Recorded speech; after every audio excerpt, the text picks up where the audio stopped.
ఏంటిది? కులులోయలో ఖుషి బెహనా నావడి తను ఉండే ఊరంతా గంటలో కుంటి రికార్డు స్థాపించిందంట.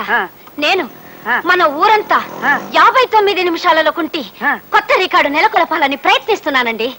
కొత్త రికార్డు చెత్త కుప్పలో తొక్క గంటలో కొనటానికి ఇదేమన్నా కుగ్రహం అంటే? ఎరా 111 అమ్మగారు ఏదో అంటే ఆపాల్సింది పోయి నువ్వు ఎంత వస్తావా? నీకైనా సిగ్గులేదు? నన్ను తిట్టపాకండి అయ్యా. తమ కోసం తమ ఇంటికి వెళ్ళానండి అయ్యా. దొరికిపోయాను. అర్జెంటుగా కుంటాలి తోడు రమ్మన్నారండి అయ్యా.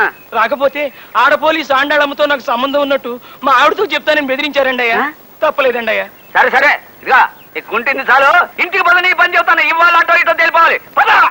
ఆగో ఏంటి ఊరుకునే కొద్దీ రెచ్చిపోతున్నావు? ఇందాకటి నుంచి చూస్తున్నాను ఓ ఎగిరెగిరి పడుతున్నావు. ఓసారి ఆ ఇంట్లోకి రా చెప్తా. ఆ ఇంటికి ఎందుకు? ఆ ఇంట్లో మనకేం పర్లేదే. చిన్న పనుంది రా చెప్తా.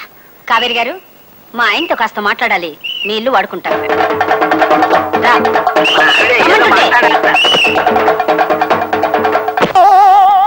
అలాగే దొరక అంత అర్జెంట్ ఏమైతే ఇంటికి వెళ్ళే మాట్లాడుకుందాం. నువ్వు రమ్మంటే రానన్నానా? నువ్వు చెప్పిన పని చేయనన్నానా? నీ మాట ఎప్పుడన్నా కాదన్నానా? గురుగారు ముఖ్యమైన ఫ్యామిలీ విషయాలు ఇంకా డిస్కషన్ చేయాలని మా ఆవిడంటే ఇంటికి వెళ్తున్నాను. మిగతా కదా రేపు వింటాను సార్. ఓకే అలాగే బాబు. దండాలండి అయ్యా. అదేమిటి అప్పలస్వామి, డ్యూటీకి వెళ్ళలేదా? లేదండి, తమ కథ సగంలో ఆపి డ్యూటీ ఎక్కడానికి మనస్సు అప్పలేదు. అందుకని ఇవాళ సిక్ అయిపోయాను. కథ చాలా బాగుంది. చెప్పండి అయ్యా, తర్వాత ఏమైంది?